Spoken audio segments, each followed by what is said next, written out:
ഈ രോഗി ശിവപ്രിയ എന്നുള്ള രോഗി കഴിഞ്ഞ 19-ാം തീയതി ഞായറാഴ്ച വൈകിട്ട് 6:45 ഫോർട്ട് ആശുപത്രിയിൽ നിന്ന് റെഫർ ചെയ്ത് SATയിലെ കാഷ്വാലിറ്റിയിൽ എത്തുന്നത്.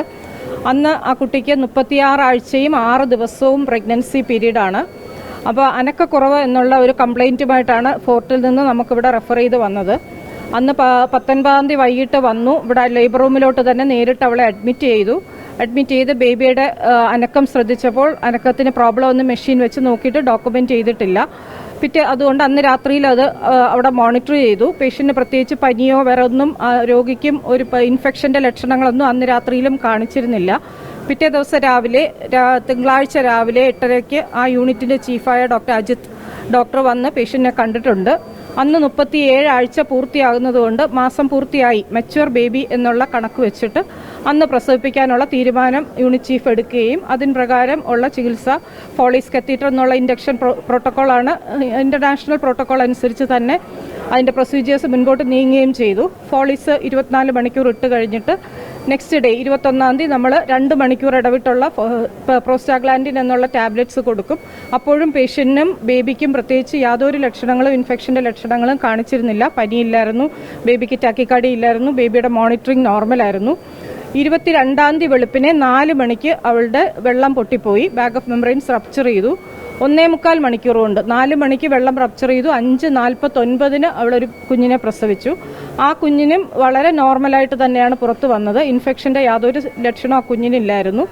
അത് കഴിഞ്ഞ് 3 മണിക്കൂറോളം ഇവിടെ ലേബർ റൂമിൽ മോണിറ്റർ ചെയ്ത് ബ്ലീഡിംഗ് ഇല്ല, വേറെ പനിയില്ല, വേറെ അമ്മയ്ക്കും കുഞ്ഞിനും പ്രോബ്ലംസ് ഒന്നുമില്ല എന്ന് കണ്ട് ഉള്ളു പരിശോധിച്ച് നോക്കി. ഉള്ളിൽ ബ്ലഡ് ക്ലോട്ട്സോ അഴുക്കോ ഒന്നുമില്ല. അപ്പോൾ എപ്പിസിയോട്ടമി നന്നായി തന്നെ തയ്ച്ചിരിക്കുന്നതായിട്ട് ഡോക്യുമെൻ്റ് ചെയ്തിട്ടുണ്ട്. അങ്ങനെയാണ് ആ കുട്ടിയെ തിരിച്ച് O4ൻ്റെ വാർഡിലേക്ക് തിരിച്ച് അയക്കുന്നത്. പിന്നെ 2 ദിവസം വാർഡിലുള്ള O4ൻ്റെ യൂണിറ്റ് ഡോക്ടേഴ്സാണ് അവളെ ഒന്ന് പരിശോധിച്ചത്. അതിലും റെക്കോർഡ്സ് പ്രകാരം പനിയൊന്നും ഡോക്യുമെൻ്റ് ചെയ്തിട്ടില്ല. അങ്ങനെയാണ് 3-ാം ദിവസം ആ കുട്ടിയെയും അമ്മയെയും കുഞ്ഞിനെയും തിരിച്ച് വീട്ടിലേക്ക് അയച്ചിരിക്കുന്നത്. അതാണ് നമ്മുടെ ഡോക്യുമെൻറ്റേഷൻ ഇവിടെ ഉള്ളത്.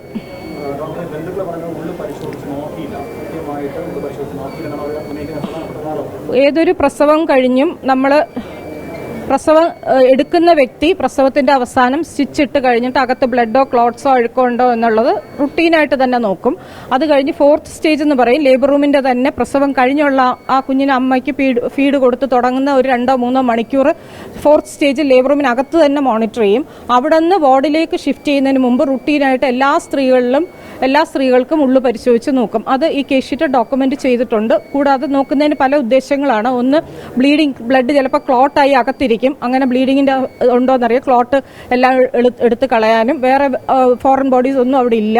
ഹെമറ്റോമ പോലുള്ള ബ്ലീഡിങ് വന്നിട്ട് രക്തം കെട്ടി കിടക്കുന്ന ലക്ഷണങ്ങളൊന്നുമില്ല എന്നുള്ളതെല്ലാം സ്ഥിരീകരിച്ച് യൂട്രസ് നന്നായി കൺട്രാക്ട് ചെയ്തിട്ടുണ്ട്. പേഷ്യൻ്റ് മൂത്രം ഒഴിച്ചു, ഫീഡിങ് എസ്റ്റാബ്ലിഷ് ചെയ്തു. ഈ 3-4 കാര്യങ്ങൾ വ്യക്തത വരുത്തിയതിന് ശേഷം ആ ഉള്ളു പരിശോധന നടത്തിയിട്ടുണ്ട്.